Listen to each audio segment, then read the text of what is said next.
Resident Evil, released in 2002, is undoubtedly the best zombie movie in American film history and the most successful adaptation of a game into a zombie film. Even after more than 20 years, it is still hailed as an unsurpassable classic masterpiece by countless fans. You might not have watched this movie, but you must have seen some of its iconic scenes, such as the researcher manipulating the robotic arm, the man being sliced into pieces by lasers, and even the woman falling from the elevator. Every shot leaves a lasting impression. Even the background music of this movie has become one of the most classic soundtracks in zombie films. Let's take a trip back to the perilous Raccoon City, where all the evil originated from the Umbrella Corporation. Umbrella Corporation is the largest company in the United States, with its business covering almost every household. On the surface, it is a top computer technology and healthcare provider in the world, but its main source of profit comes from cooperation with the military, conducting genetic experiments and researching bioweapons. Due to the highly classified nature of the work,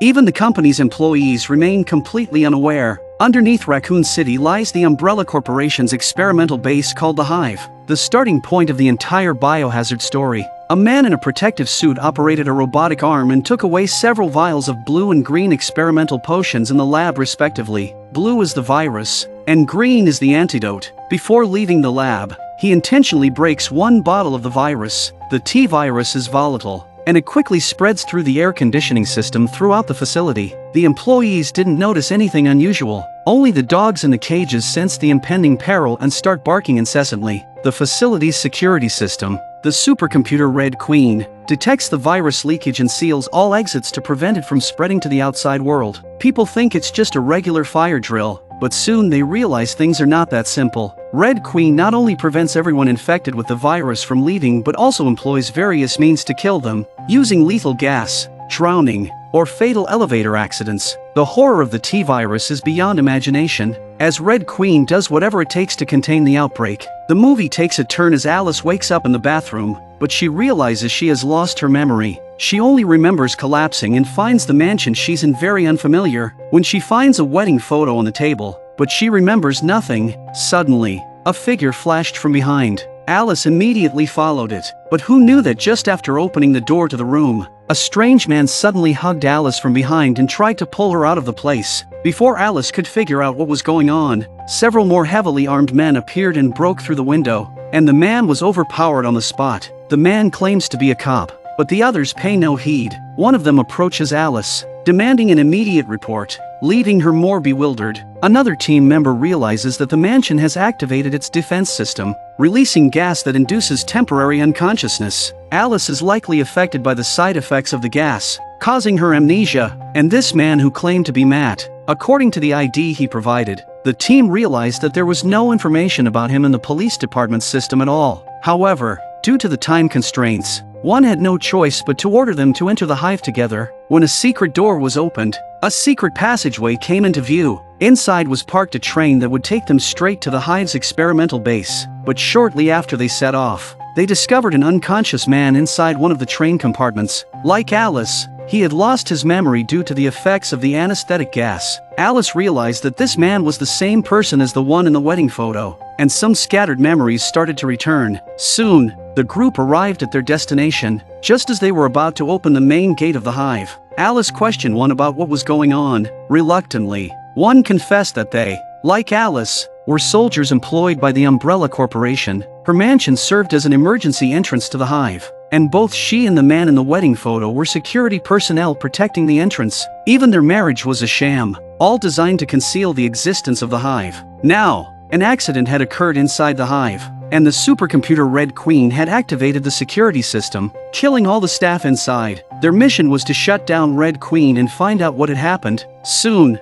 the steel door was opened, and the team entered the Hive's interior. The members quickly checked if there were any toxic gases in the air and confirmed everything was fine. As the lift was damaged, they had to descend to the depths via the stairs. However, on their way to the Red Queen mainframe room, they discovered that the entire laboratory floor was flooded. They had to choose an alternative route to proceed. However, they didn't realize that the drowned employee in the experiment had opened his eyes. The team then opens a door. The map shows it as a canteen, but it's actually a huge warehouse full of containers, with the floor covered in thick tubes containing creatures that have never been seen before. One instructed 2 team members and Matt to stay in place while he continued with the rest towards the mainframe room. After passing through the warehouse, the team finally arrived at the door to the mainframe room. Kaplan's work has resulted in the opening of the steel door, but to get into the engine room, you have to go through a transparent passageway, and at the end of it, there's another door. Kaplan, with everyone's expectations on him,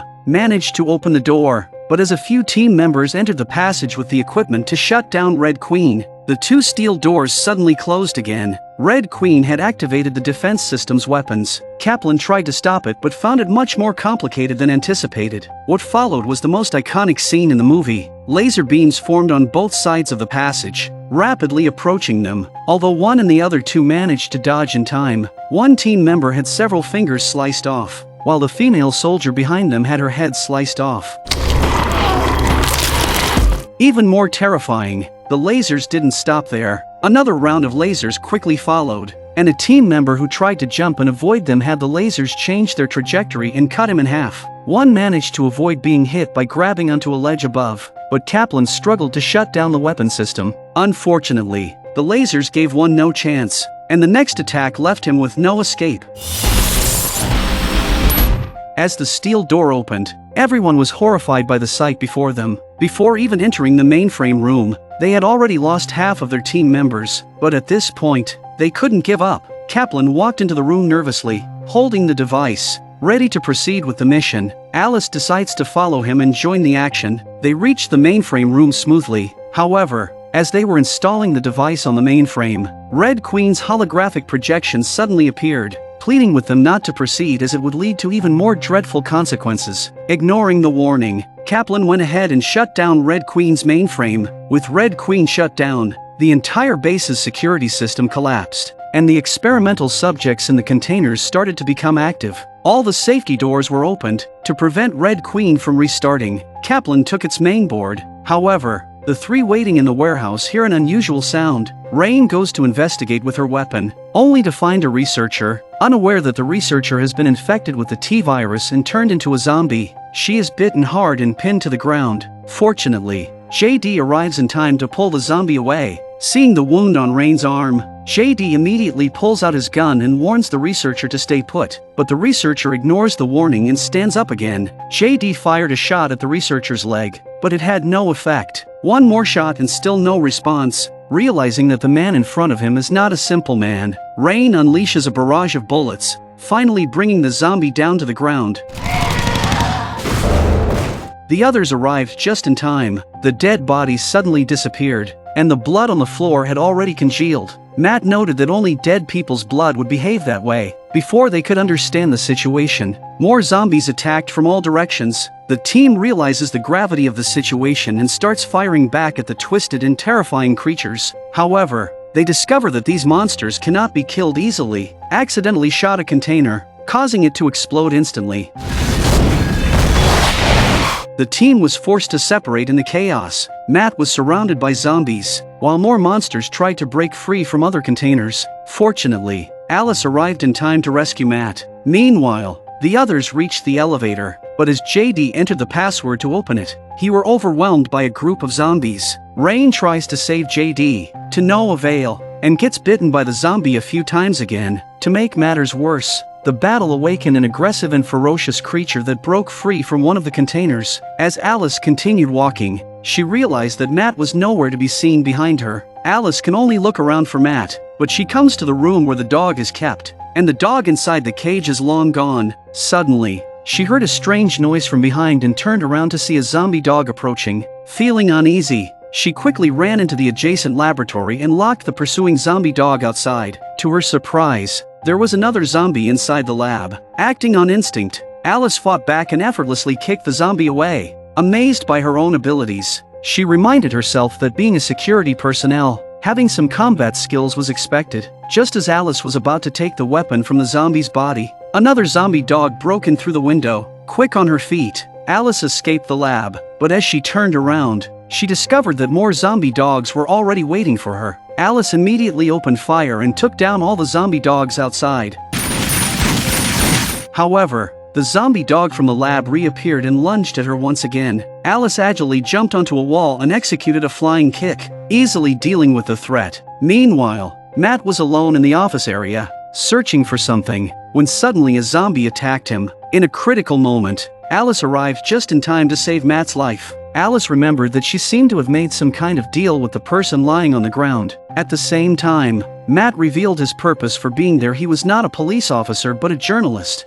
The girl lying on the ground was Matt's sister. Matt's sister had infiltrated the Hive to expose the Umbrella Corporation's secret genetic research. She intended to steal the T-virus sample for exposure, but tragically lost her life before completing the mission. Matt knew that his sister had a contact inside the Hive who was helping her with the task. He suspected that everything happening now was orchestrated by that contact, who not only betrayed his sister but also kept the valuable T-virus for himself. Recalling the images flashing in her mind, Alice suddenly realized that she might be the contact, but her memories were fuzzy, so she kept it to herself. They then fled to the mainframe room again, pursued by the zombies, where they also met a few of their separated teammates. All exits were blocked by zombies, leaving them completely stranded. To make matters worse, if they couldn't escape within an hour, they would be trapped in the Hive forever because Umbrella Corporation had set up airtight doors leading to the mansion's exit, scheduled to close in 1 hour. Alice didn't want to sit and wait for their doom, so she decided to restart the supercomputer Red Queen,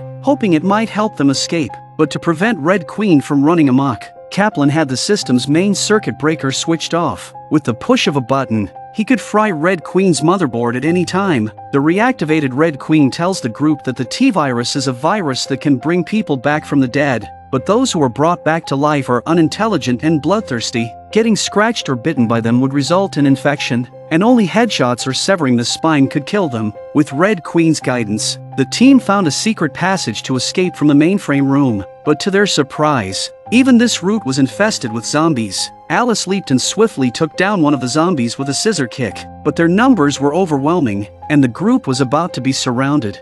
They had no choice but to climb up the pipes. Rain, who was covering their rear, got bitten by a zombie again, but she managed to struggle and climb up as well. The group continued forward through the pipes, with the zombies relentlessly chasing from below. Suddenly, the steel wire supporting them couldn't bear the weight and snapped. Everyone else made it through safely, except for Kaplan, who fell down into the midst of the zombie horde, driven by the will to survive. Kaplan climbed up another pipe. Alice wanted to go and rescue Kaplan, but he urged them to leave because he knew he couldn't escape. Once the others had gone, Kaplan, in despair, pointed the gun at himself, but in the end, he couldn't pull the trigger. He used his last bullet to kill one of the zombies and then struggled to climb further through the pipe. At this point, the remaining few people once again through the laboratory. Looking at the familiar surroundings, Alice regained some memories.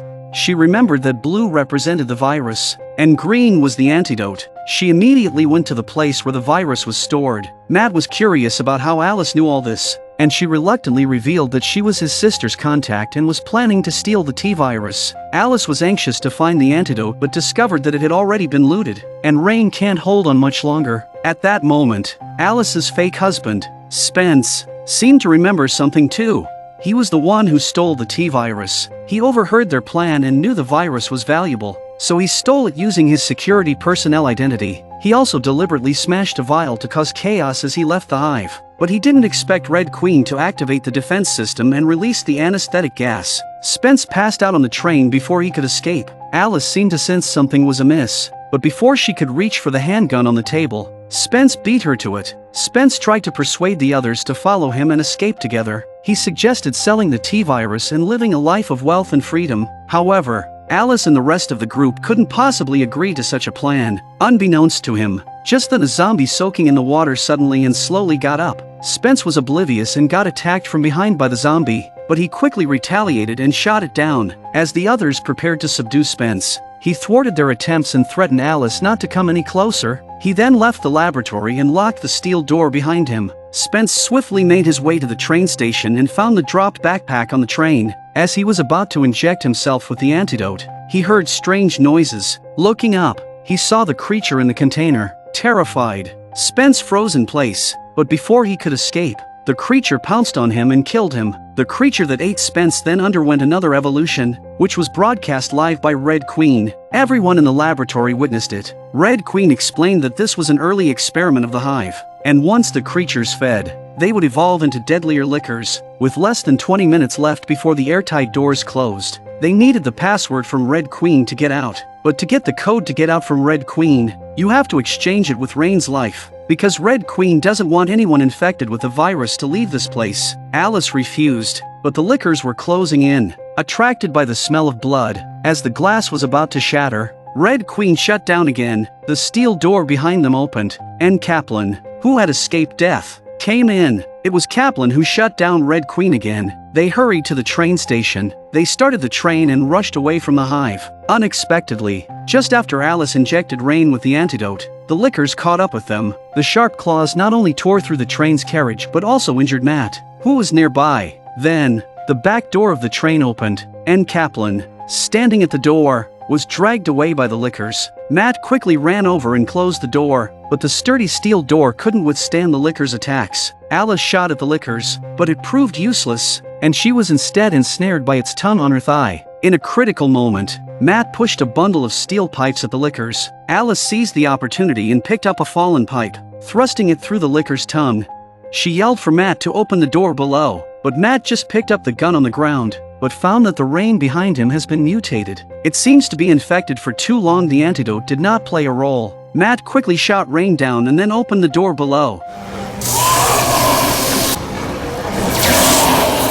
As the train moved at high speed, the lickers caught fire due to the friction. Matt pressed the button to close the door. Eventually, they managed to escape to the villa before the lockdown was imminent. However, as Alice prepared to inject Matt with the antidote, a group of people in protective suits stormed in. Not only did they take Matt, they took Alice. When Alice woke up again, she found herself covered in needles. Despite the pain, she pulled out the needles and left the hospital room, only to discover that the entire hospital was empty. As she stepped outside, the streets were in complete chaos, resembling scenes from a doomsday scenario. It was evident that the zombie virus had spread widely. A serious bioweapon leakage incident occurred in an underground experimental facility, turning all the personnel into bloodthirsty zombies. A specialized armed team was sent to investigate the accident at the Hive base, but they were attacked by the zombies and only 2 survivors, Alice and Matt, managed to escape. However, they were captured by the Umbrella Corporation, who subjected them to modifications using the T-virus. Umbrella Corporation dispatched another team to investigate the Hive situation, but this time, they inadvertently released not only zombies but also deadlier creatures called lickers. The team was quickly overwhelmed and defeated. Realizing that the situation was out of control, Umbrella Corporation discreetly took away some important individuals, including Dr. Ashford and his daughter Angie. But while en route, Angie's car crashes. Soon the virus spread from the Hive to the streets of Raccoon City. People in Raccoon City were initially unaware of the virus outbreak and thought it was just a normal violent event. The police even brought some zombies to the police station.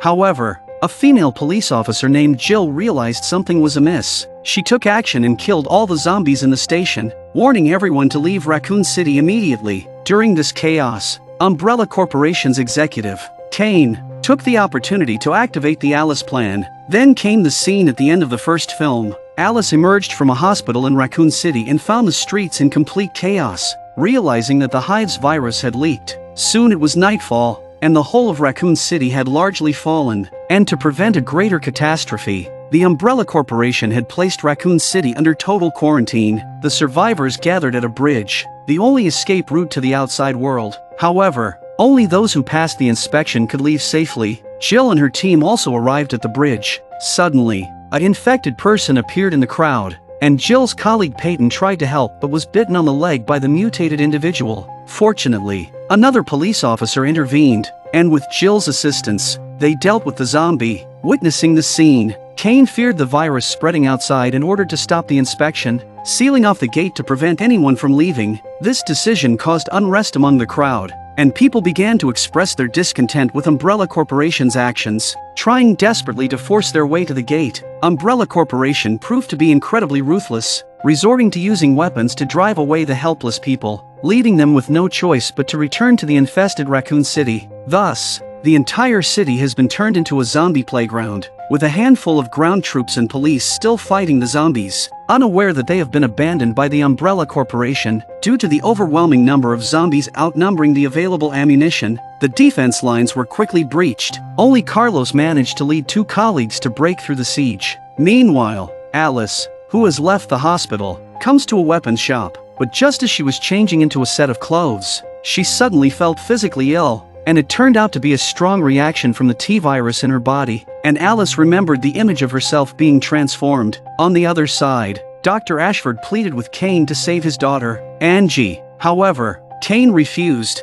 leaving Ashford with no choice but to try to find a way himself. Dr. Ashford succeeded in accessing the city's surveillance system and located his daughter's position. He began searching for survivors in various corners of the city, and soon, he spotted Jill and her team among the survivors. Jill and her companions arrived at a church, where they encountered a surviving man. The journalist accompanying them planned to record Umbrella Corporation's crimes, but inside the room, they heard unusual sounds. Jill investigated alone and found a seemingly quiet woman sitting on a chair. The priest suddenly appeared, claiming that the woman was his wife, but to Jill's horror, she discovered that the woman had turned into a zombie. Perverted priest feeds his zombie wife on corpses. At that moment, the zombie suddenly broke free. Jill was about to shoot when the priest stepped in front of her to stop her, and the zombie bit into the priest's neck. Jill managed to kill the zombie with her gunshots, but the journalist panicked and tried to leave the church, only to find hordes of zombies gathering outside. The three managed to close the church door, but they soon realized that lickers,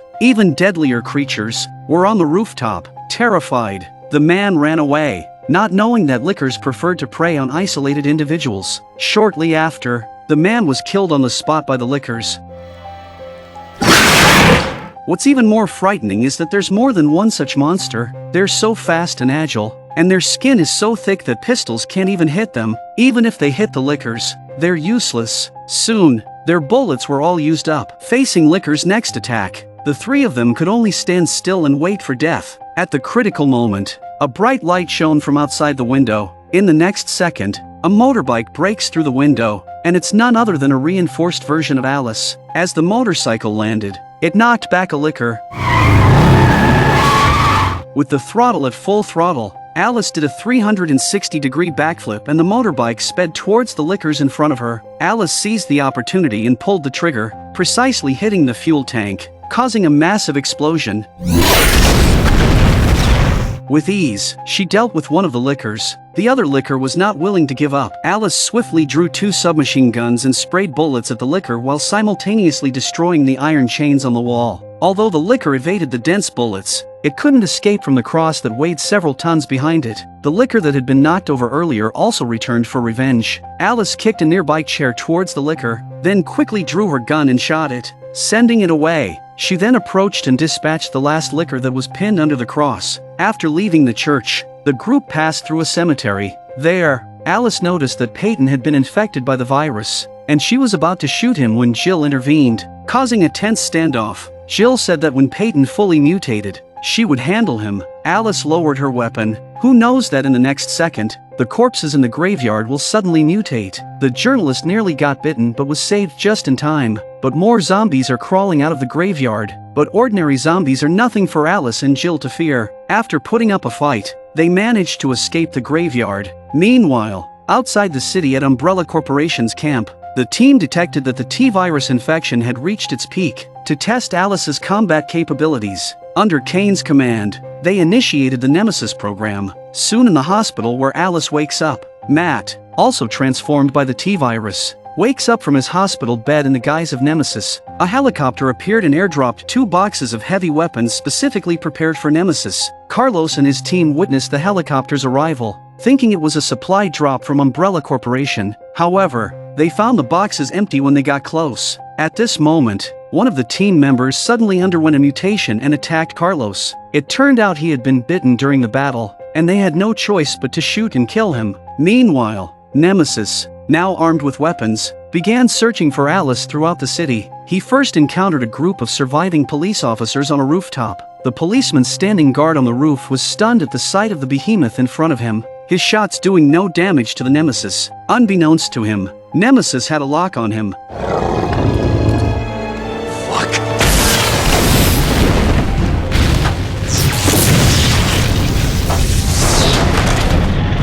The police officers downstairs immediately went into combat mode. Nemesis is controlled by the chip, and all his actions are under Kane's control. Seeing that there were still so many surviving armed men, Kane then decided to test the power of Nemesis with this group of policemen first. Despite their powerful firepower, the police couldn't inflict any damage on Nemesis. After scanning the situation, Nemesis slowly raised a Gatling gun with 5,000 rounds of ammunition.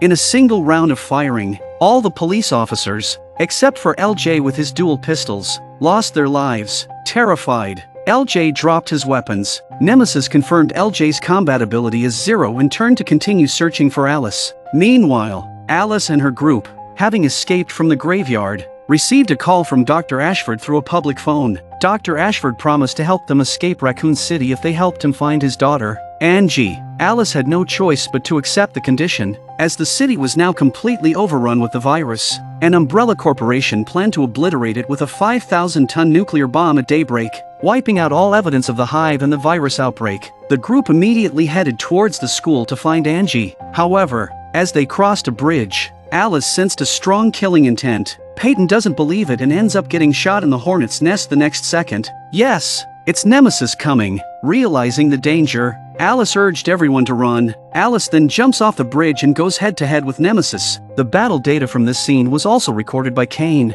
Alice approaches the Nemesis with both guns in hand, but the bullets don't help at all, and instead she is punched out of the air the moment she gets close to the Nemesis. As soon as Alice landed on the ground, Nemesis's Gatling gun began to wildly spray bullets. Alice rushed to hide in the side, but the Nemesis also pressed forward, and the powerful firepower made Alice retreat. Alice managed to jump over the fence, but found a rocket attacking.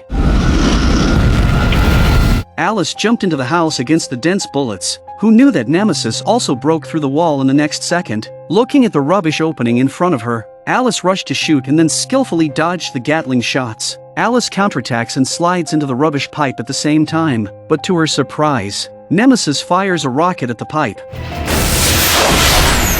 Alice escapes by hiding in the rubbish truck. Nemesis detects that the enemy has disappeared and leaves the scene. At this time, Jill and the others are driving to the school, and on the way, they also meet LJ, who has 0 fighting ability, and take him along with them. Upon arriving at the school, they split up to search for Angie. LJ encountered a zombie while looking for Angie, but Carlos arrived just in time to save him. Carlos had also received a call from Dr. Ashford, just like the others. However, the journalist wasn't as lucky. She saw a girl sitting quietly and thought it was Angie, but it turned out to be a zombie. When she turned back, numerous zombies surrounded her, leading to a gruesome death. The dropped camera recorded the journalist's gruesome death process. Jill arrived later and found only a trail of blood, but here Jill managed to find Angie in hiding and took the dropped camera with her. However, when they left the classroom, they encountered zombies and even more terrifying zombie dogs. In the next second, the zombie dog jumped at them. Jill shoots but misses and is knocked out by the zombie dog. Seeing the zombie dog attacking again, Jill can only fight to the death. At the critical moment, Carlos's teammates arrived in time to finish off the zombie dog with a single shot, and also took care of a few zombies along the way. But before he could be handsome for 3 seconds, he was pounced upon by a zombie dog that appeared out of nowhere and was eventually bitten to death on the spot.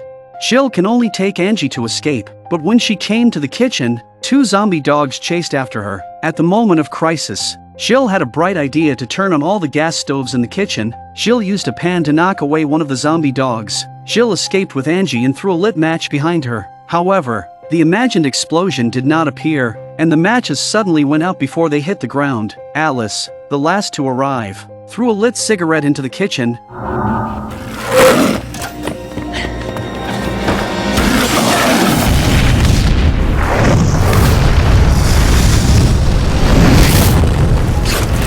At the first sight of Angie, Alice sensed that she was infected with the T-virus. She then pulled Angie's arm away and found numerous injection marks on her arm. Surprisingly, Angie had the T-virus antidote in her backpack. It turned out that the T-virus was developed by Dr. Ashford himself. Due to Angie's terminal illness since childhood, she had to rely on crutches to walk. To save his daughter, Dr. Ashford developed the T-virus, which could repair cells and successfully cured her. However, Dr. Ashford's research results were seized by the Umbrella Corporation, who used it to create various bioweapons. Leading to the current crisis, Carlos and LJ also arrived at this location. Carlos discovered the dead bodies of his teammates, but Alice discovers that Carlos is also infected with the virus. But as luck would have it, there's an antidote here. As the group exited the school, they received a call from Dr. Ashford. Dr. Ashford confirms that his daughter is safe and tells them that there is a helicopter flying to City Hall, but they will have to fight for it themselves. But as soon as they hung up the phone, Kane found out about Dr. Ashford's plan. Alice's group soon reached City Hall, and after assessing the enemy's numbers, Carlos and Jill began their action. They easily took down 2 guards, but a hidden sniper aimed at Carlos with a Barrett rifle. However, just as the sniper was about to pull the trigger, something covered his eyes. It turns out that Alice has already sneaked into the roof. After dealing with the sniper, Alice used a rappelling technique to descend to the ground and quickly eliminated the remaining guards. In this way, the team successfully took the helicopter, but when they were about to leave, Kane suddenly appeared and took Angie hostage. The rest of the group had no choice but to surrender. Alongside Kane, there were Nemesis and Dr. Ashford. It turns out that this is all Kane's plan. The purpose is to capture all of them and use these hostages to force Alice to fight with Nemesis again, because Kane wants to know who's stronger and weaker than the 2 transformed monsters. Alice, of course, wouldn't allow anyone to control her. However, in the blink of an eye, Kane raised his gun and shot Dr. Ashford, a critical figure. Forced to comply, Alice engaged in a hand-to-hand fight with Nemesis. Despite Nemesis' thick skin and formidable defense, Alice's agility and extensive combat skills made her nearly evenly matched. Nemesis is even losing ground to Alice's onslaught. An enraged Nemesis wrenches off a section of iron as a weapon and instantly launches a counterattack on Alice. With the added weapon, Alice was pushed back and finally knocked to the ground. To ensure a fair duel, Kane threw 2 weapons on the ground. Seeing this, Alice immediately picked one up to block a potentially fatal attack. With the weapon in hand, Alice gained the upper hand again. A few rounds in, she knocked the weapon out of Nemesis's hand, then rode the momentum and kicked out, spikes piercing Nemesis's back behind her. But as the fight went on, Alice remembered the image of Matt being transformed, and stopped. And Matt seems to have regained some of his memories. But Kane orders Alice to take out Matt directly, and when Alice can't bear to do it, he orders Matt to take out Alice again. Unbeknownst to him, Matt had completely recovered his memory and used his Gatling to kill 2 soldiers. He turned around and shot at the other soldiers. Alice seized the opportunity to pick up a weapon and fight back. At the same time, Carlos and Jill also seized the opportunity to break free and picked up weapons on the ground to join the fight. Kane saw that the situation was not good, so he gave the order for bombing. A nuclear bomb will be launched instantly, destroying Raccoon City in 5 minutes. Kane questioned why the helicopter had not taken off, only to discover that LJ had taken control of the cockpit and knocked him down with a punch. At this point, 2 helicopters targeted Alice and started firing wildly. She managed to evade the dense bullets, but as she passed through a glass door, she was surrounded by 3 soldiers aiming their guns at her. Alice remained composed, appearing to surrender and disarm. However, she had already devised a plan to fight back. After eliminating the 3 soldiers, Alice realized that her teammates were also in danger, so she immediately ran over to support them. Alice keeps shooting at the helicopter with her pistol, but the bulletproof glass is impenetrable. Just as the helicopter locked onto Alice to open fire, Matt appeared, firing a rocket that destroyed the helicopter.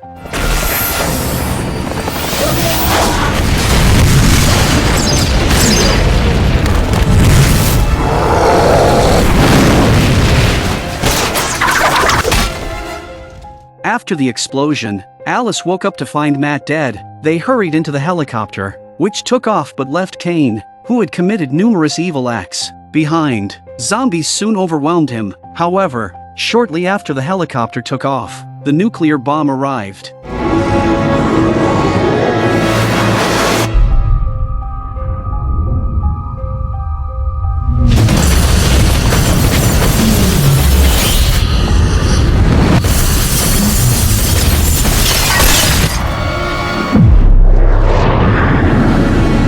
The shockwave from the nuclear bomb sends a piece of iron flying directly towards Angie. Alice rushes to defend her from the attack. The powerful shockwave caused the helicopter to crash in the wilderness. Hours later, Umbrella Corporation personnel arrived at the crash site and found Alice barely alive. However, they found no other survivors. Soon the video taken by reporters, which began to be reported in major news outlets, was apparently the video of Jill and Carlos' exposure, but the Umbrella Corporation quickly used the media to spread disinformation, blaming the nuclear explosion on a nuclear power plant. Umbrella Corporation escapes culpability, while Jill and Carlos are falsely accused of being wanted criminals, causing panic among the public. On the other side, Alice woke up in a massive container, once again subjected to Umbrella Corporation's enhancements. She temporarily lost her memory and her body's full capabilities, but as memories flashed through her mind, Alice quickly regained all her memories and became even more powerful than before. She disposed of Dr. Isaacs and a few guards effortlessly and was able to kill someone via surveillance. Guards died of bleeding from the 7 orifices after just a single glance at them. As Alice stepped out of the lab, she was confronted by a large group of armed personnel blocking her path. At that moment, a car slowly approached, and Carlos and Jill appeared. They pretended to be high-ranking officials from the Umbrella Corporation and picked up Alice. They don't know it's all a plot by Dr. Isaacs. Let them go. Program Alice activated. In a post-apocalyptic world overrun by zombies, one should never trust anyone. A woman received a distress signal and kindly rushed to help, only to fall into a trap set by the other party. Ambushed by lurking thugs, they encircled Alice. One of the men had sinister intentions towards Alice, but little did they know they had crossed paths with the wrong person. With one swift kick, Alice instantly took down the man. However, this action enraged the thugs completely. They bound Alice and locked her in a cellar filled with zombie dogs. In order to keep Alice from dying so early, Big Mama even sends a key. As Alice was about to free herself from the handcuffs, they released the zombie dogs inside. Alice quickly got up, then quickly ran towards the wall, and leapt when the zombie dog caught up with her. The zombie dog was pierced by a steel bar when it landed on the ground, and the other one was also taken care of by Alice's scissor kick. The thugs realized that Alice is pretty good and released the remaining zombie dogs, but now unbound, Alice easily dispatched the dogs. Even lickers weren't a match for her, let alone a few zombie dogs. After a lot of efforts, the 3 zombie dogs were quickly tied to the steel trough by Alice using electric wires. The zombie dogs kept struggling, causing the steel trough to loosen and the concrete on top to fall off.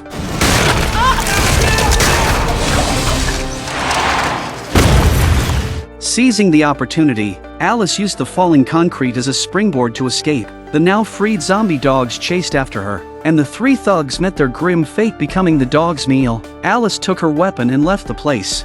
Then she got on her motorbike and started her journey to survive. This was 2.5 years after the virus outbreak. In the ending of the second movie, the Umbrella Corporation launched a 5,000-ton nuclear bomb to prevent the virus from spreading in Raccoon City. Instead of stopping the virus, a more dreadful disaster occurred. The virus spread across the United States within a week and covered the entire world within months. It led to dried-up rivers, disappearing forests, and most land was covered in yellow sand. Alice was subjected to further modifications by Dr. Isaacs from the Umbrella Corporation, resulting in a significant boost to her abilities. Carlos and Jill successfully rescued Alice from Isaacs' experiment. However, Alice later discovered that Dr. Isaacs implanted a chip in her body, allowing Umbrella Corporation to monitor her every move via satellite. To protect her comrades from any harm, Alice chose to leave them and evade Umbrella Corporation's pursuit alone. What Alice doesn't know was that Dr. Isaacs has not only transformed her, but extracted her genes. At the Umbrella Corporation's last underground base in the United States, Isaacs used her genes to create countless clones of Alice. To test the clones' abilities, Dr. Isaacs subjected them to cruel experiments, including laser traps. Although many of the traps were nimbly dodged by the clones, they ended up dying under the droid's sweeping fire. The doctor then came to the scene and told his men to record all kinds of data before carrying the clone's body to the ground and discarding it. This was the 86th experiment, and the clone bodies were already piling up, but their abilities were still not as perfect as the original. Apart from that, Dr. Isaacs also used Alice's antibodies to create an antiviral serum and attempted to use it to restore human consciousness in the zombies. His plan was to tame them and create an immensely powerful zombie army to serve the Umbrella Corporation. Upon injecting Alice's serum into one of the zombies, it appeared to become docile and showed significant improvement in intelligence. It could even use a camera to take pictures and play simple intellectual games. However, It was only superficial, as the zombie quickly turned aggressive and reverted to its bloodthirsty nature when faced with even the slightest challenge. Realizing the failure of the experiment, Dr. Isaacs decided to retreat, leading two unfortunate researchers to be bitten to death by the zombies. At this moment, Dr. Isaacs finally understood that only Alice's original antibodies could lead to a breakthrough in the experiments. Meanwhile, Alice found herself at a gas station and intended to refuel, but there was no gasoline left. While searching for supplies, she came across a diary that suggested Alaska might not have been infected. Alice decided to spread this information to other survivors. On the other side, a survivor convoy named Claire was wandering aimlessly to evade zombies. Among them was Carlos, who had escaped Raccoon City with Alice before. They were scavenging for supplies as they journeyed. The convoy passed by a motel and decided to stay there for the night. However, while cleaning up the zombies, LJ was accidentally attacked by a zombie. Although Carlos killed the zombie in time, LJ was still bitten by the zombie. He chose not to reveal the bite to avoid being abandoned. As night fell, Carlos set up defenses around the motel, and thankfully, there were no abnormalities during the night. However, Alice inadvertently triggers her telekinesis ability while sleeping, causing nearby rocks and her motorbike to float. When she woke up, she only saw the fallen motorcycle and rocks, but unbeknownst to Alice, this powerful force was detected by White Queen, the supercomputer at the base, which also allowed Dr. Isaacs to pinpoint Alice's approximate location. By the next day, Kmart in the convoy was suddenly awakened by the sound of movement. She carefully opened the car door to see that it was a crow, so scared that she rushed back to the car, because this is not an ordinary crow, but a mutated crow that has eaten the carrion of zombies and will actively attack living things. Countless zombie crows triggered the sensors. By the time everyone reacted, the crows had already surrounded the convoy. They hid in their cars and didn't dare to make a sound, but a falling can exposes the school bus full of children. The crows are restless and hovering, ready to attack. Claire realized the situation was bad and ordered the convoy out of the area, but the school bus, carrying children,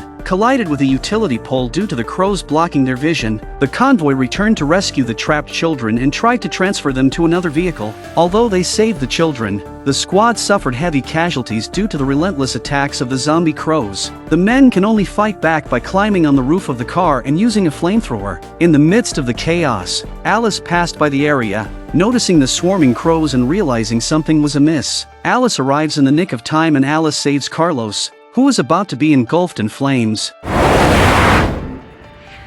Utilizing her powers, Alice redirected the flames and killed all the zombie crows. I have to say, such an ability is really perverse. However, the powerful energy also allowed the supercomputer White Queen to detect it again and successfully locked Alice's exact location via satellite. Of course, Dr. Isaacs wouldn't give up this perfect opportunity to catch Alice. And at this moment, Alice took out the diaries she found and informed the others that Alaska might be a safe haven. Claire decided to lead the team there immediately. However, due to the long journey, their supplies and fuel were running low. The team decided to head to the nearby Las Vegas, a once bustling city, to gather enough resources and fuel. Unbeknownst to them, Dr. Isaacs had dispatched 2 helicopters, dragging containers filled with zombies, to set up an ambush in Las Vegas. The team quickly arrived at their destination, but the once lively city was now covered in yellow sand. They arrived near the petrol station, only to find that it was blocked by a container, which had to be moved out of the way in order to refuel. As they were about to take action, the perceptive Alice sensed danger. In the next second, the container's door opened, and a swarm of zombies poured out, launching a fierce attack on the team. These were not ordinary zombies but ones enhanced with Alice's genes, making them faster and more powerful. The team was instantly caught in a bitter battle, but fortunately there was Alice, the superpower combatant. Although it is a strengthened zombie, but in front of Alice is still unbeatable. Alice with 2 knives in hand is like a god of death, God blocking to kill God, Buddha blocking to kill Buddha, and soon solved most of the zombies. Meanwhile, Dr. Isaacs was amazed by Alice's abilities and ordered his subordinates to activate the control chip in Alice's brain through satellite, effectively immobilizing her like shutting down a computer. Without Alice as a strong fighting force, the squad is completely desperate under the zombie attack. They suffered heavy casualties, and even Carlos was bitten by the suddenly mutated LJ. Claire witnesses the deaths of her companions and lets out a despairing cry of grief after killing a zombie. At that moment, Alice seemingly heard the call and fought back, breaking free from the control chip's influence, and also causing the satellite chip to burn out. With her consciousness restored, Alice re-entered the fray, taking out several zombies and successfully locating Dr. Isaac's position through a signal source. By the time Dr. Isaacs realized what was happening, Alice had already reached the entrance, dispatching several guards in an instant. Dr. Isaacs attempted to flee but was bitten by a zombie. Son of a...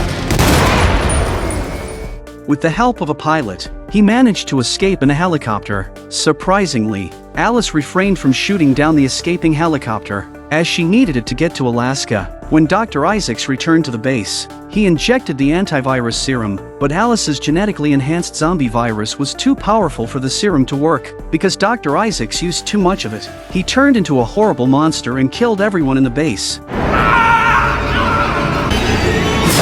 Soon, Alice and her team followed the helicopter to the base. However, they found the perimeter swarming with countless zombies, making it impossible to reach the helicopter inside. At the end of the day, Carlos, who has been infected with the disease, decides to sacrifice himself to drive the tanker truck to open up the road ahead. Alice knows that Carlos has been infected for too long and there is no cure, so she can only agree with him with tears in her eyes. Soon after, Carlos drives the tanker towards the zombie horde, then swerves hard and rolls over into the zombie horde. Before he died, Carlos' greatest wish was to light a cigarette, but he didn't expect to find one under the chair. At this time, the zombies have already surrounded. Carlos can only first light the car fuse. In the last moment of the impending explosion, lit the cigarette.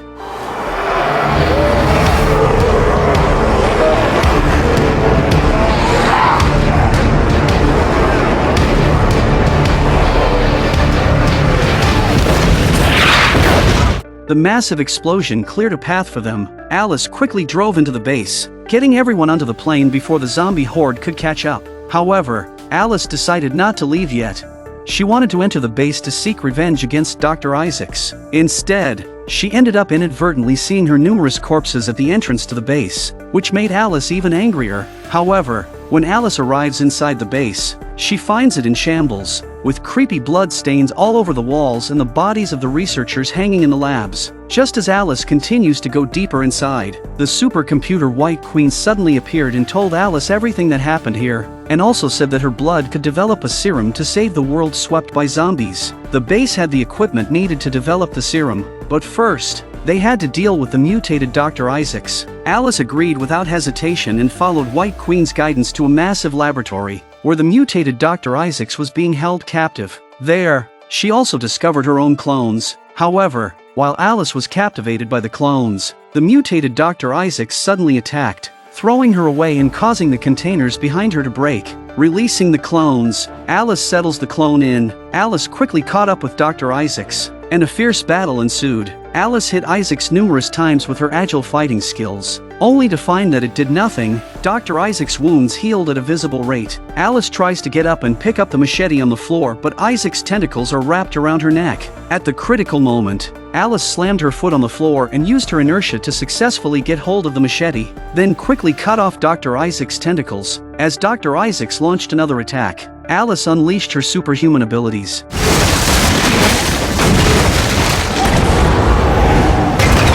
Alice has a splitting headache after using her powers, but Isaacs is still unharmed after being knocked out of the air, and uses her powers on Alice.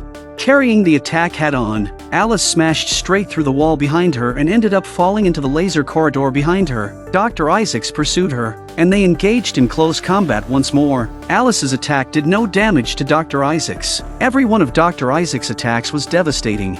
A few rounds later, Alice is knocked to the ground. At this moment, Alice suddenly smiled. Just as Isaacs was puzzled, the laser in the corridor suddenly activated and cut Isaacs into small pieces. Alice was going to die with Dr. Isaacs, but the laser stopped just millimeters from her body. It turns out that the waking clone closed the mechanism just in time, and Alice escaped death once again. Alice's story was far from over. Meanwhile, at the Umbrella Corporation base in Tokyo, Albert, a high-ranking member of Umbrella Corporation, was holding a remote holographic meeting with members from other bases. They couldn't contact Dr. Isaacs and realized that the last base in North America had fallen, so they planned to transfer research data to Tokyo. Albert decided to continue the research here personally, but unexpectedly, Alice appeared through a new holographic image, warning them that she was coming to Tokyo, because no one could stop the thousands of Alice clones. In the crowd, a man looked at a woman, and suddenly the woman turned around and tackled the man.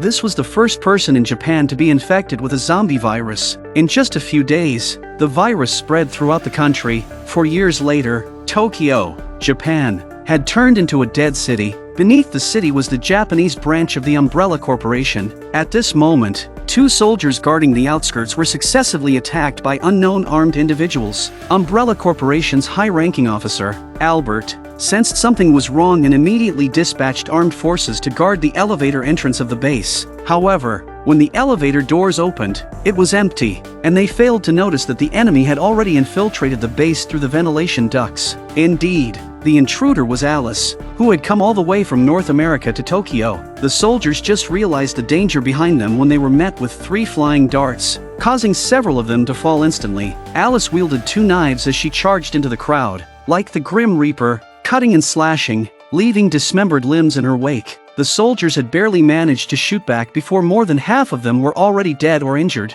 Finally, 3 soldiers managed to react and open fire at Alice, but their bullets couldn't even touch her. Alice quickly found cover and used corpses as shields. With a sweeping barrage, she turned the soldiers into a hornet's nest. The last soldier tried to resist, wildly firing with 2 guns in hand. However, Alice swiftly performed acrobatics, rotating 360 degrees in the air, evading the incoming bullets, and as she landed, she threw her samurai sword. But just as she had dealt with 1 squad, she found another squad already prepared and waiting for her. Alice didn't want to waste time and unleashed her superpowers.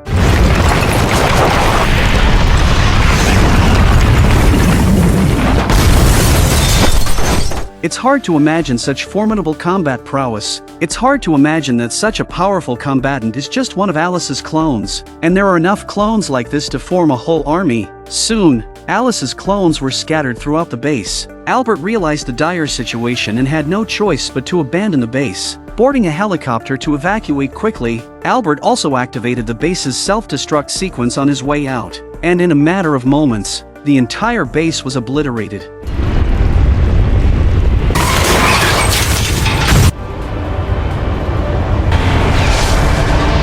However, Albert was unaware that Alice's original self had been waiting on the aircraft all along. Alice stepped forward, pointing her gun at Albert's head, but Albert directly injected her with a newly developed serum. The serum neutralized the T-virus inside Alice's body, stripping her of all her special abilities. Alice, whose strength had been greatly reduced, was no match for Albert, and was instantly beaten without the ability to fight back.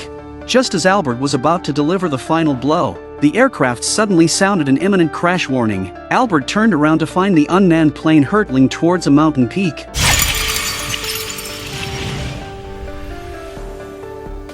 Alice miraculously survived. Months later, Alice piloted a plane heading to Alaska, intending to meet up with Claire and the others. However, upon arrival, Alice found the place deserted, with numerous planes parked on the ground. It seemed that this was not the sanctuary mentioned in the broadcast. Where had all the survivors gone?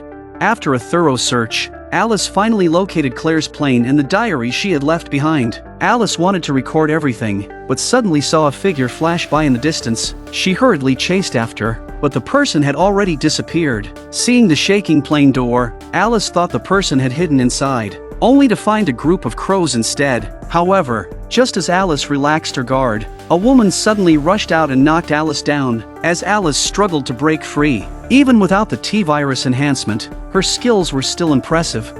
She quickly kicked the woman away. When Alice turned the woman over, she realized it was Claire, with a moving mechanical spider on her chest. As night fell, Alice removed the spider, and Claire woke up, but Claire had lost her memory, not even recognizing Alice in front of her. It seemed that the spider on her chest was the cause of the problem. There was no choice. Alice could only fly the plane, searching for survivors, while waiting for Claire's memories to return. Soon, they found their way from Alaska all the way to Los Angeles, but the city had already become a scene of devastation. Not to mention survivors, there were barely any zombies left. However, just as Alice is about to head to the next city, she suddenly discovers tens of thousands of zombies gathered on the outskirts of a prison. Upon closer inspection, there are actually a few survivors on the roof of the building. Seeing Alice's plane, the few survivors seem to have grasped a lifeline, but after Alice circled around, she found that the prison was completely surrounded by zombies, and it was impossible to get in from below. So Alice made a bold decision to land directly on the rooftop. The survivors understood Alice's intention and immediately cleared the way. Alice dived downward and smoothly landed on the rooftop. However, due to the short runway, even with power lines as a cushion, the plane still crashed into the edge of the wall. It was about to fall from the 100-meter-high building when basketball star Luther leaped forward and, with the help of others, managed to pull the plane back from the edge of the fall. After a brief introduction, the survivors asked if Alice had come to rescue them. Alice expressed her regret. It turned out they had also heard the broadcast. The so-called Alaskan sanctuary mentioned in the broadcast turned out to be a mobile ship. The ship was constantly gathering survivors along the coastline, and they decided to head there. However, the prison was surrounded by zombies, making it nearly impossible to reach the ship. Alice's plane could only carry 2 people at a time, and even if she made multiple trips, there was no guarantee of a safe landing each time. Later, under Luther's guidance, Alice prepared to take a bath in the bathroom. However, not long after Luther left, Alice heard unusual sounds. With a revolver in hand, Alice carefully approached the source and discovered a bald pervert, intending to spy on her while she was bathing. An angry Alice ordered the bald man to leave immediately, but he suddenly showed a terrified expression. It turned out to be a zombie. Alice reacted quickly, shooting the zombie in the head. The bald man wasn't so lucky, as he was grabbed by another zombie and dragged into a tunnel. Soon, the others rushed over to check and found that the zombies were capable of digging tunnels. It seemed that the prison was no longer safe, and they had to find a way to leave immediately. With no other options, Alice learned that there was a prisoner in the prison who knew the way to escape, but to get his help, they had to release him. Although everyone thought the prisoner was dangerous, Alice decided to open the cell. As soon as the prisoner came out, he noticed Claire standing nearby. He turned out to be Claire's older brother, Chris. However, Claire was still suffering from amnesia and didn't recognize her supposed brother in front of her. At the same time, a giant creature carrying a several-ton axe was quickly approaching the prison. Chris immediately led everyone into action. He informed them that there was an armored vehicle behind a steel gate, big enough to carry everyone to safety. There was also an arsenal inside the prison with all sorts of weapons. Just then, a tremendous impact sounded outside the gate. It was the executioner, wielding the massive axe. Everyone split up and acted accordingly. Alice, Chris, they walked towards the flooded armory. Claire and Luther held the gate to buy time. Others were tasked with opening the steel gate and retrieving the armored vehicle. Soon, Alice arrived at the door of the arsenal by swimming, but just as she is about to move on, a zombie suddenly emerges from the water and drags a female companion into the water. Then, an endless stream of zombies swarmed from the water. It turned out that not only could these zombies dig tunnels, but they could also swim. After taking care of a few approaching zombies, Alice and Chris managed to reach the arsenal. Seeing the array of weapons, Alice was thrilled. Meanwhile, the steel gate was successfully opened, but unfortunately, the engine of the armored vehicle was outside. It would take at least a week to repair the vehicle. Upon hearing this news, Bennett didn't hesitate and shot his companion to death. Bennett planned to quietly take Alice's plane and leave. The prison gates could no longer withstand the blows of the executioner's giant axe. As Claire and the others stepped out of the gate, it was destroyed. The executioner led countless zombies swarming towards them. Claire and the others escaped to the rooftop, only to find that Bennett had already boarded the plane. Alice also arrived on the rooftop, but Bennett aimed his gun at them and flew away in the helicopter.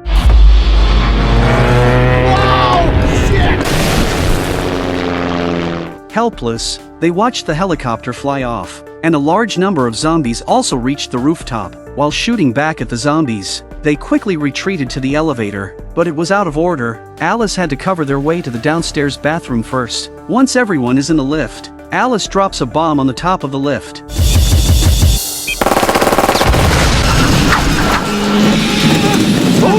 Using the accumulated water in the elevator shaft as a cushion, they safely reached the ground floor. Meanwhile, Alice faced the attacking zombies on the rooftop without any panic. She tied a wire to herself, threw a bag of bombs before the zombies could catch up, and then jumped down from the 100-meter-high building. The pursuing zombies fell like raindrops from the tall building. 1 second later, the bomb exploded.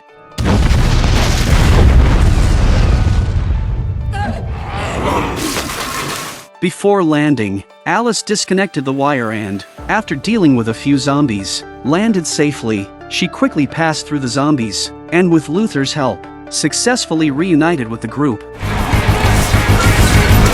The only way out was to follow the tunnels dug by the zombies because they led to the sewage pipes, which, in turn, connected to the ocean. Chris took the lead, followed by Luther, but Kim hesitated. Suddenly, Kim was split in half by a giant, rotten hand. It was the executioner who had come. Alice kicked the executioner in the face, but it had no effect, and she almost got crushed by the axe. Under the executioner's powerful and ferocious attacks, Alice could only keep dodging. Just as Alice found an opportunity to counterattack, she was hit by the executioner's axe and slammed heavily into the wall, losing consciousness. Seeing Alice about to be cut in half, Claire came to her rescue and diverted the executioner's attention by shooting at him. The executioner turned to attack Claire, swinging the axe fiercely behind her, but she managed to avoid it by ducking. Seeing the gun on the ground, Claire had an idea. When the executioner charged at her, she slid, picked up the gun from the ground, and pulled the trigger, hitting the executioner from below.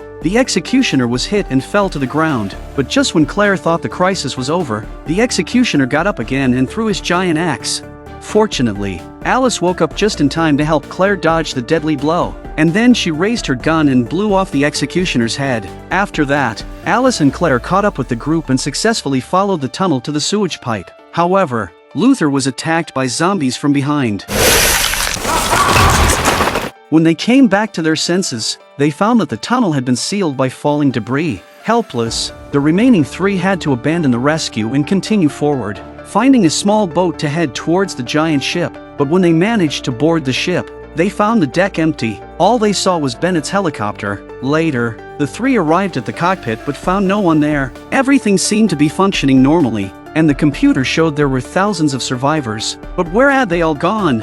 With this doubt, the three began to search around the cabin, only to find a large steel door with the Umbrella Corporation logo on it. Seeing this, Claire instantly recalled everything that happened before her memory loss. They had just arrived in Alaska on a plane when a group of armed men arrived on a speedboat and placed a robot spider on their chests to take them by force. Only Claire managed to escape. Clearly, all of this was a trap set by the Umbrella Corporation. At that moment, the large steel door in front of them suddenly opened. The three cautiously entered, and the door closed behind them. The lights in the cabin suddenly turned on, but there were still no survivors in sight. Claire found a control panel that showed the Umbrella Corporation was conducting experiments on these survivors, keeping them in the experimental pods below. Claire quickly opened all the pods and found her captured companions. As Alice followed a trail of blood, she walked into another cabin full of Umbrella Corporation helicopters and found a self-destruct program similar to the one at the Tokyo base. She continued forward and found several corpses. As the display screen rose slowly,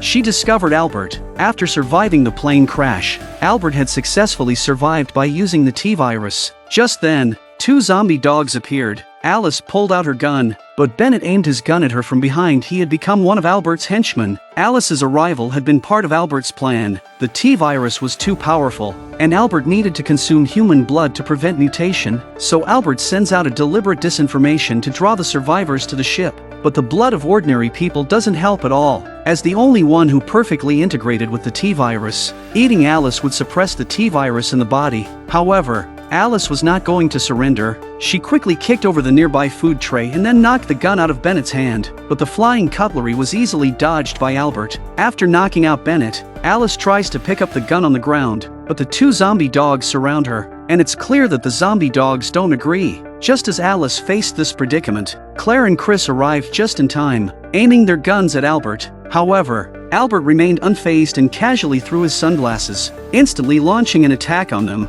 with the T-virus enhancing his abilities significantly. Albert's speed and strength were unmatched. The siblings were no match and were quickly beaten back into an experimental chamber and locked inside.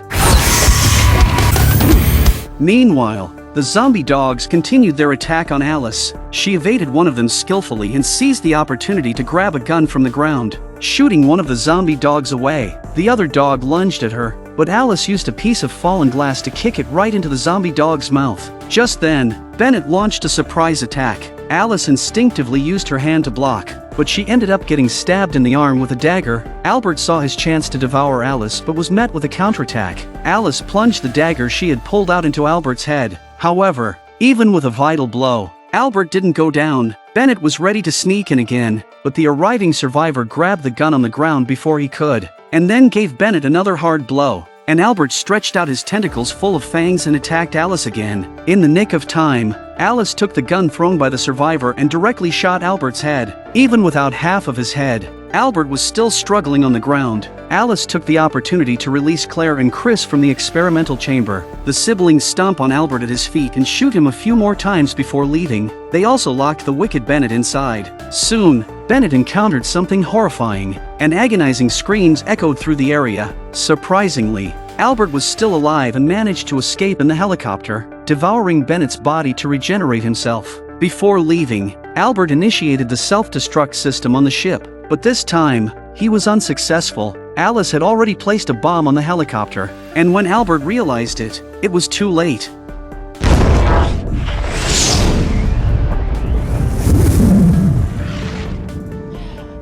Miraculously, Luther, who was captured by the zombies, also survived. Then countless survivors came on deck. The three Alices planned to take over the ship and broadcast to the outside world to save more survivors, but what they didn't expect was the arrival of countless helicopters from Umbrella Corporation.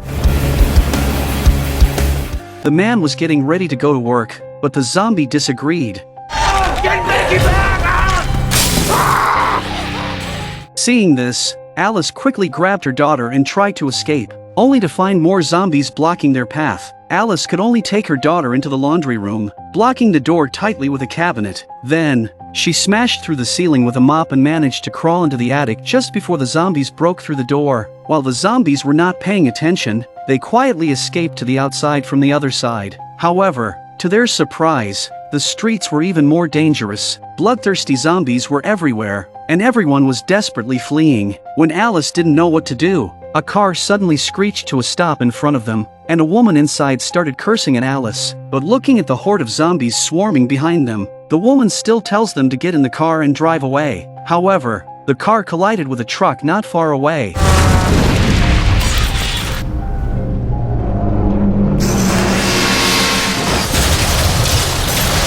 Fortunately, they were unharmed. As Alice kicked open the car door and crawled out, they realized that a large group of zombies had caught up. With no time to save the woman, Alice hurriedly took her daughter and ran into a nearby house. When they reached the second floor, the zombies broke through the door, and they had to hide in a closet. Soon, a zombie entered the room, and they dared not make a sound. However, the zombie kept wandering around the room and showed no signs of leaving. It was only a matter of time before they would be discovered. In order to protect her daughter, Alice decided to lure the zombie away by rushing out of the closet. But just as she reached the doorway, a zombie caught her, and Alice fought desperately, accidentally killing the zombie. Alice turned her head and spotted her zombie husband again, who opened his cherry mouth and sent Alice straight away. But soon Alice opens her eyes again and realizes that she is inside the base of the Umbrella Corporation. It turned out that everything that had just happened was a biochemical experiment using Alice's clone. Not only Alice, but everyone who appeared earlier were also clones. And the real Alice is here because they were attacked by the Umbrella Corporation just a few days ago when they saved a boatload of survivors. The powerful and heartless Umbrella Corporation launched a massacre against the defenseless survivors. The leader was Jill,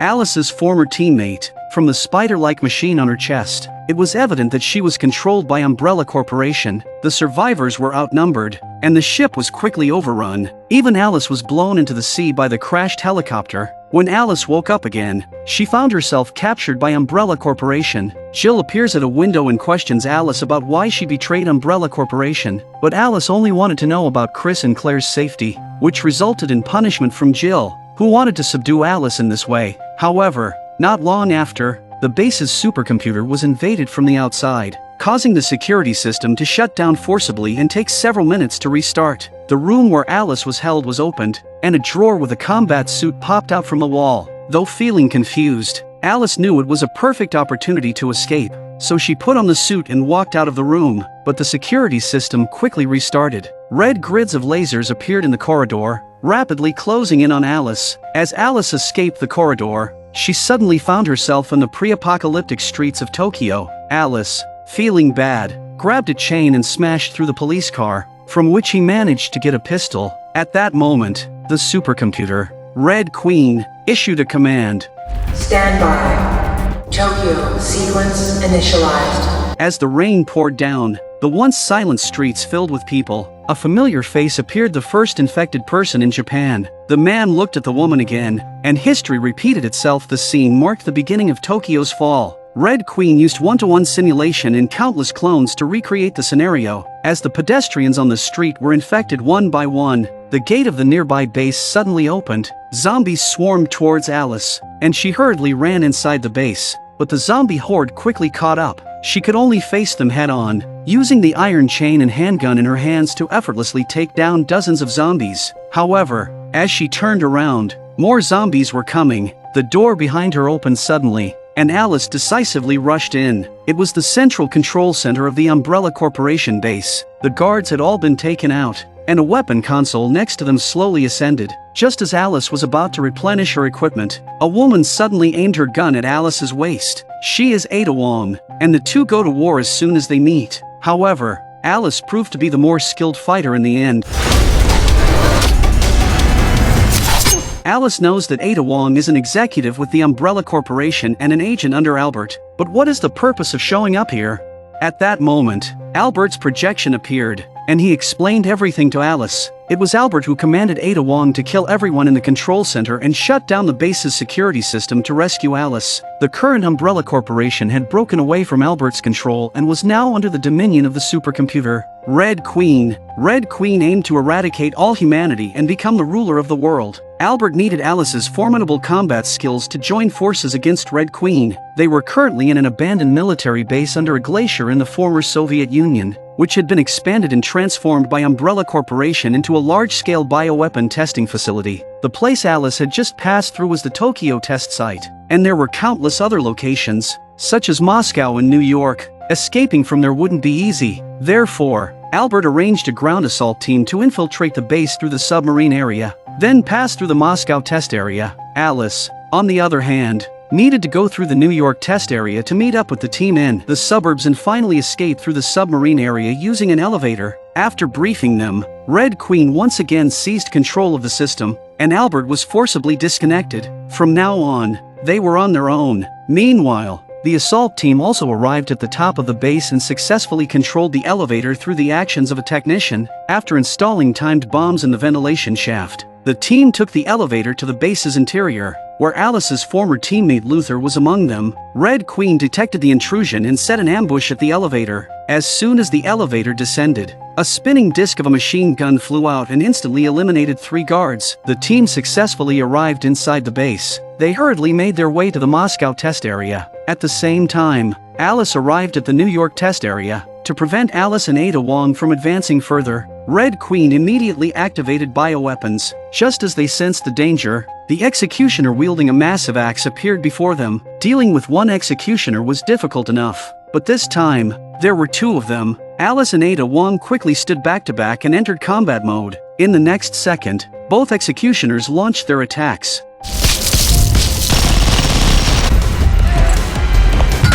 Bullets hitting the executioner's body are like a massage for the executioner. Ada Wong was forced into a bus, and the executioner continuously swung its axe, severely damaging the bus. Ada Wong could only keep evading in the opposite direction. The other executioner threw its axe at Alice. She leaned forward to dodge, and the axe hit an adjacent oil tanker. Seeing Ada Wong in danger, Alice decisively opened fire to distract the executioner's attention. The other executioner also removed its axe. Facing 2 executioners, Alice could only frantically flee, and just as they were about to catch up to her, she leaped and narrowly evaded a deadly blow. The executioner's axe got stuck, and the leaking gasoline from the nearby tanker flowed under their feet. Alice and Ada Wong shot at the gas tank together.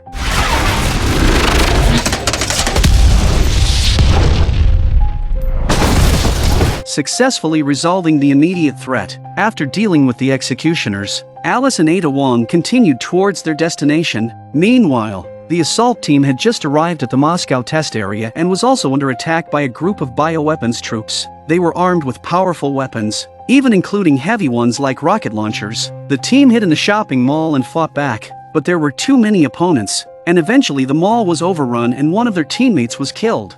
Finally, the technician found an escape route. At this time, Alice and Ada Wong had already reached the suburbs of New York, which was the location where the bio-experiment in the movie had begun, but they didn't see any sign of the assault team. Alice heard movement in a nearby room and walked in. On the first floor, they found the deceased Alice clone and killed a zombie on the second floor. They also found Becky hiding in a closet. Becky mistook this Alice for her mother and immediately embraced her. Despite knowing Becky was a clone, Alice decided to take her along, but as they stepped outside, they were intercepted by a clone team led by Jill, with some familiar faces like Carlos and the security personnel from the first movie, The Hive. Alice pretended to surrender, while Ada Wong instantly opened fire from behind.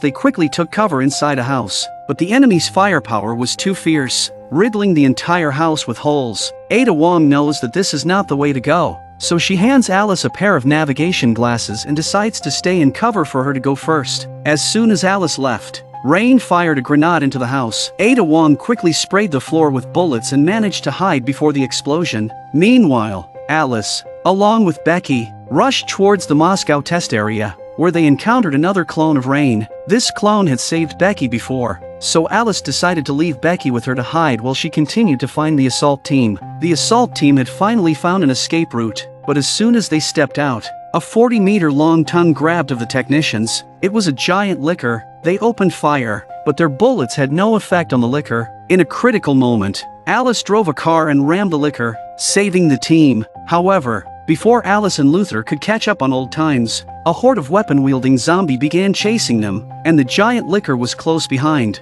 To shake them off, Alice drove the car into a subway station, but the licker persisted. Alice decisively crashes through a steel frame under construction, using the falling concrete and the frame to successfully stop the lickers from pursuing him. After finding Becky and the clone of Rain, Alice used the navigation goggles Ada Wong had given her to find a shortcut to the submarine area. What they didn't realize was that the lickers buried under the rubble were on the move again. Soon they reach the submarine area, but as soon as they get on the lift, the lickers strike again, taking Becky and killing the clone. Determined to save Becky, Alice ignored Leon's objections and pursued the licker. When Alice caught up, she found Becky trapped by the licker. Alice didn't hesitate and shot her grappling gun to fly up to rescue Becky.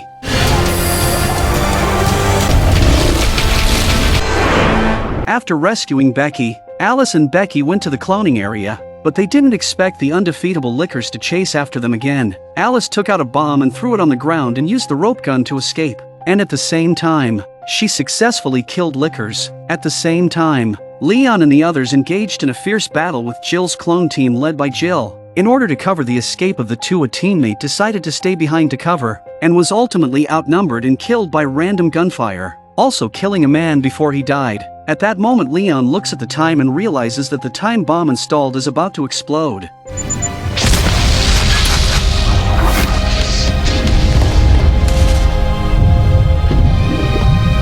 The huge explosion causes the base to collapse and the sea rushes into the base. Leon and Luther managed to escape on the elevator and picked up Alice and Becky halfway. They rode on a snowmobile to leave, but the ice suddenly cracked, and a submarine emerged, causing the snowmobile to overturn. Jill, who had escaped earlier, intercepted their path with the captured Ada Wong. They thought they had an absolute advantage with 3 against 2, but to their surprise, Rain immediately took out a parasite and injected it into her body, and then knocked out Ada Wong. The fight is on. Alice and Jill go head-to-head. Luther and Leon kept shooting at Rain, but they didn't expect the parasite to be so terrifying. Not only did the bullet fail to harm Rain, it exited her body through her fingers. Alice is also at a disadvantage against Jill, who is under control. Jill pursued the attack. Alice was unable to fight. The last blow directly on the head, and then grabbed the dying Alice ready to kill. At the critical moment, Alice ripped off the robot spider from Jill's chest, and Jill, who had lost Red Queen's control, instantly fell to the ground and convulsed. Meanwhile, Leon and Luther engaged in hand-to-hand combat with Rain. With the parasite's power, Rain's blood is so thick and his defense is so high that Leon and Luther's punches can't do any damage to Rain. Even the fire extinguisher can't move when it hits Rain's face, and Rain breaks their bones with every attack. Luther's heart stopped when he took Rain's punch head-on. Leon was kicked away by Rain. Seeing that both Luther and Leon were knocked down, Alice immediately raised her submachine gun and opened fire. However, Rain charged forward, and a palm strike almost killed Alice on the spot. Alice fell and noticed zombies beneath the ice.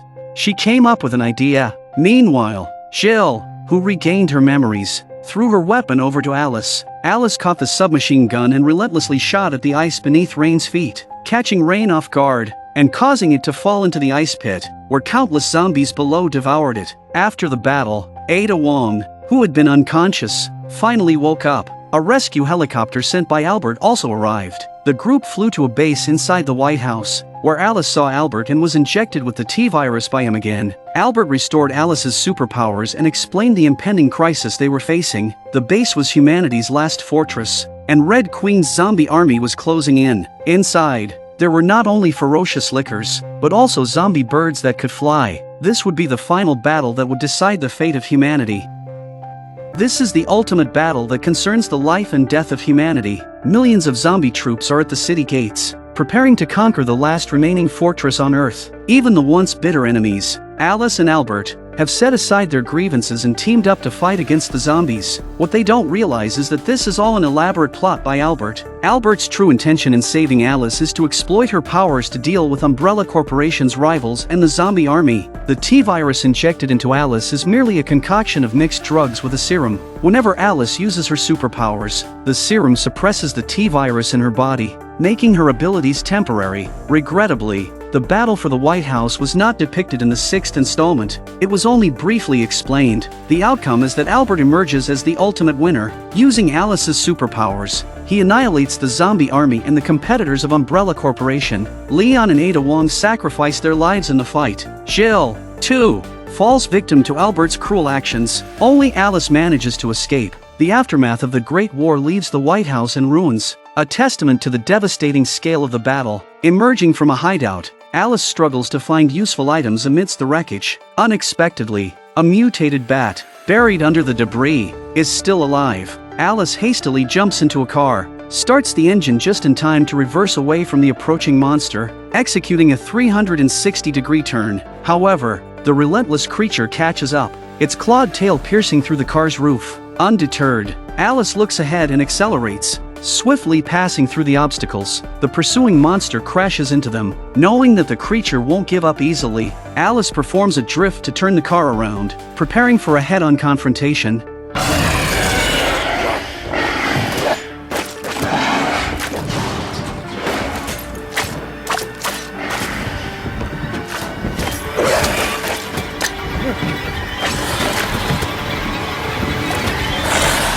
After successfully defeating the monster, Alice continues to navigate through the ruins. As she reaches a basement, the artificial intelligence Red Queen appears on the screen. Red Queen informs Alice that there are only 4,472 survivors left on Earth, and within 48 hours, they will all be eliminated. Thus, Red Queen urges Alice to prevent this from happening. Alice must head to the Hive in Raccoon City within the next 48 hours to find the latest antidote developed by Umbrella Corporation. The airborne antidote can eradicate the T-virus and all T-virus-infected zombies, thus saving the remaining survivors. Since Red Queen cannot take actions against Umbrella Corporation, only Alice can undertake this mission. Although Alice doesn't believe in Red Queen's words, she can only do what she is told. After all, this is the last hope to save mankind. Moreover, Albert is also at the Hive, and Alice must confront him. Without delay, Alice sets off, but not long after the car was driven out, it accidentally hit a roadblock and the car was completely scrapped. Alice is left with no option but to continue on foot. Luckily, she soon discovers a motorcycle under a pedestrian bridge. When Alice tries to get on the motorbike, she is electrocuted by the motorbike's defense system and falls unconscious. When Alice wakes up again, she is surprised to see Dr. Isaacs. It becomes apparent that the Isaacs she previously defeated was just a clone, and the motorcycle was a trap set by him. Subsequently, Alice is thrown out of an armored vehicle to attract the pursuing zombie horde, but seizing an opportunity, Alice eliminates one guard and climbs back into the armored vehicle. Dr. Isaacs realizes something is amiss and ambushes Alice from outside. After an intense battle, Alice manages to subdue Dr. Isaacs. Opening the door of the compartment holding the motorcycle, Alice chops off Dr. Isaacs' arm, disables the defense system, and swiftly escapes. Enduring the heavy barrage, Alice successfully distances herself from the armored vehicle and rushes to Raccoon City. The massive crater left by the nuclear explosion is a horrifying sight. As Alice arrives at a dilapidated building, she falls into a trap set by surviving humans. When she awakens from unconsciousness, she finds herself about to be violated by the survivors. Fortunately, Alice acts quickly and subdues them. Just as the confrontation reaches a stalemate, a familiar figure suddenly appears, Claire, who had disappeared long ago. It turns out that Claire was also captured by the Umbrella Corporation after the cruise ship was attacked. She managed to escape while being transported and was eventually rescued by these survivors. However, there is little time for reunions as they discover that Isaacs, leading the zombie army, has entered Raccoon City. After discussing their plan, they decide to use the building as a stronghold to defend against the approaching horde. After they set up all the traps, a huge army of zombies is also approaching the city. This was an unwinnable war, but they had the advantage of geography and an endless supply of gasoline. As the zombie horde reached their firing range, Alice gave the order to throw ignited gasoline barrels.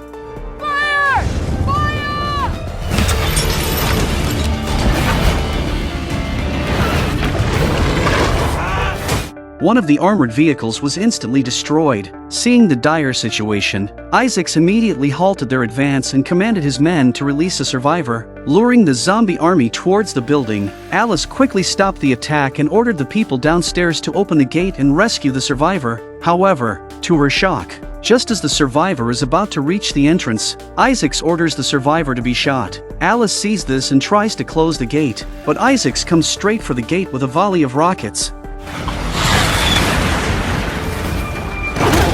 As the gate broke open, people on the rooftop dropped massive stones, but it was not enough to stop the zombies from pouring in. Meanwhile, Isaacs aimed the rocket launcher at the rooftop. After a round of bombardment, the survivor team suffered heavy casualties. The number of zombies downstairs increased, but fortunately, Alice had a contingency plan. She opened all the gasoline barrels, and a torrent of gasoline poured down. Without hesitation, Alice ignited it with a torch. The raging fire engulfed most of the zombies.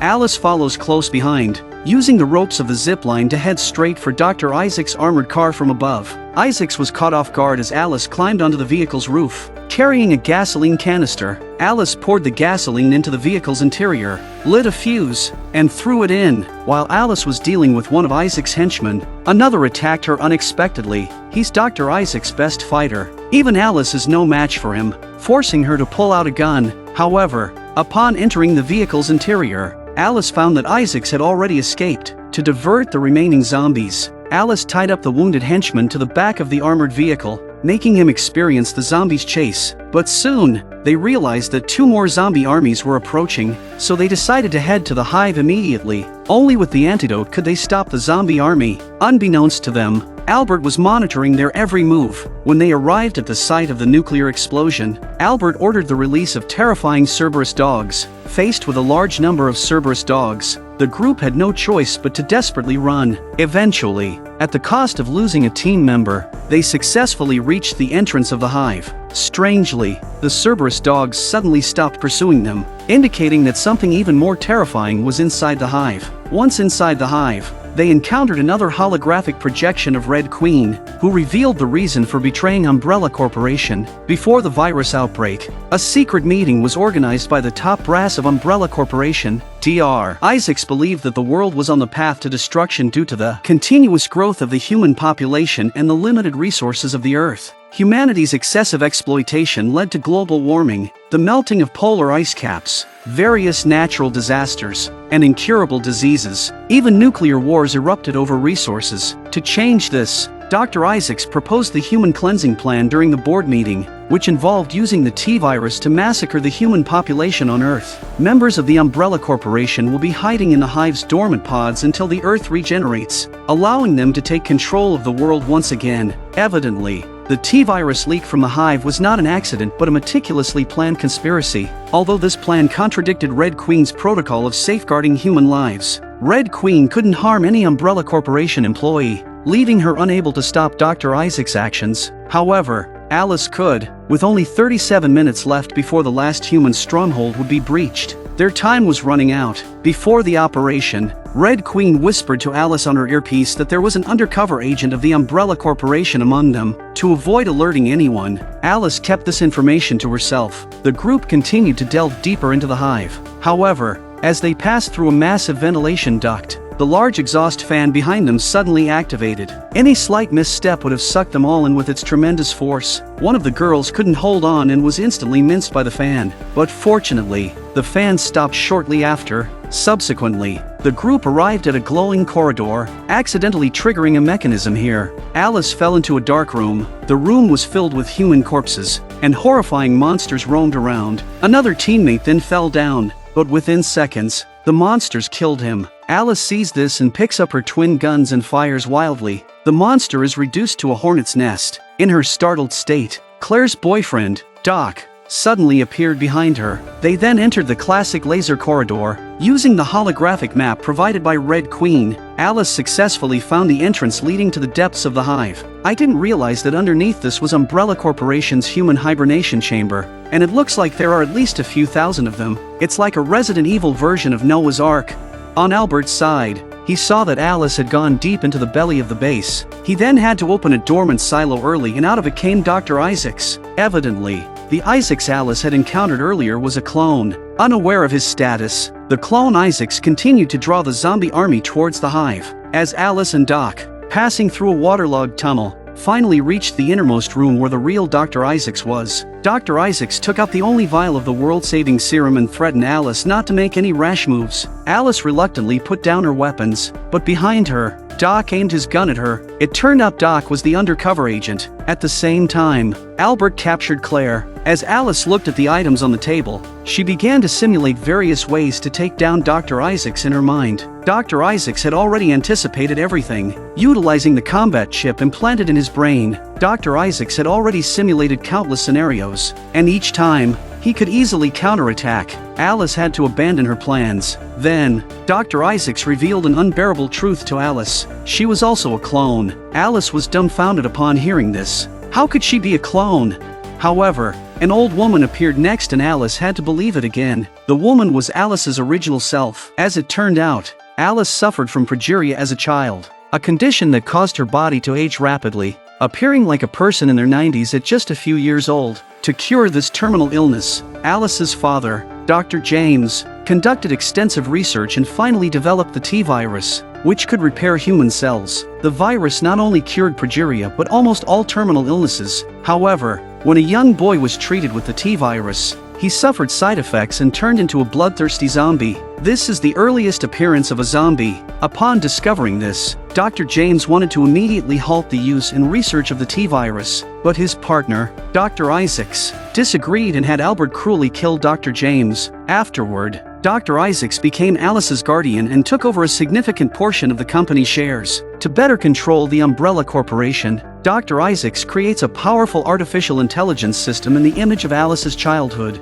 It's the Red Queen. Using Alice's genes, he also cloned her. Even with the truth before her, Alice still couldn't believe it. However, an appearance by a holographic projection of Red Queen, displaying scenes from Alice's childhood, forced her to face the undeniable truth. This was why Alice couldn't recall her childhood memories. Clones simply didn't have a childhood. In her old age, Alice, in an effort to save humanity, uploaded the secret meeting of the board of directors to Red Queen's database. Red Queen, determined to prevent human extinction, had sought out Alice. The arrogant Dr. Isaacs believed that 3 women couldn't change the outcome. The elderly Alice is still in control of 50% of the company, although she can't do anything about the shareholder, Dr. Isaacs. It was a piece of cake for her to fire Albert of Umbrella Corporation status.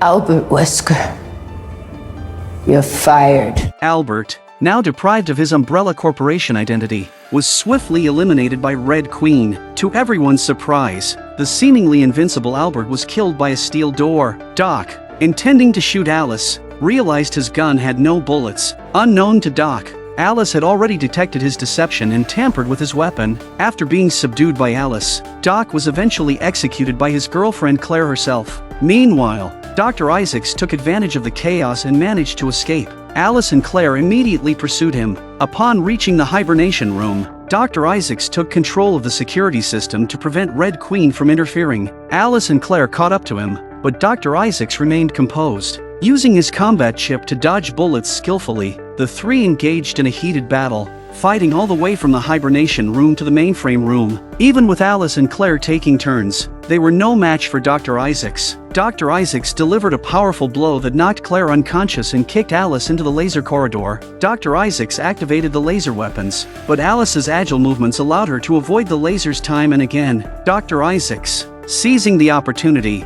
rushed into the corridor, where he engaged in a fierce struggle with Alice. After several rounds, Alice found herself powerless and had her fingers severed by the lasers. However, Alice secretly planted a grenade in Dr. Isaacs' bag during the fight. As Dr. Isaacs realized something was wrong, the grenade detonated, incapacitating him. Alice took advantage of this moment to snatch the T-virus serum from Dr. Isaacs and knocked him to the ground. With time running out, Alice rushed to the surface using an elevator. However, just as Alice is about to release the serum, it is suddenly caught by the arriving Dr. Isaacs. His speed was astonishing. At the same time, clone Dr. Isaacs, accompanied by the zombie army, arrived. Seeing his identical face, What the hell are you? I'm you idiot. Clone Dr. Isaacs was bewildered, unable to accept that he was a clone. Clone Dr. Isaacs took the opportunity when the original Dr. Isaacs wasn't paying attention and eliminated him. In the ensuing chaos, the zombie horde attacked and killed clone Dr. Isaacs. Seeing this, Alice hurriedly picked up the serum on the ground and dropped it on the ground before the zombie horde could pounce on it. The serum's effect was incredible, instantly killing thousands of zombies, and Alice collapsed because of the T-virus in her body. But Alice didn't die because the serum only destroyed the T-virus in her body, not the healthy cells. However, zombies are different. Strictly speaking, they are already corpses. However, the serum can only spread through natural winds, and it will take several years to kill all the zombies worldwide. Although the Resident Evil movie's story ended there, Alice's tale continued.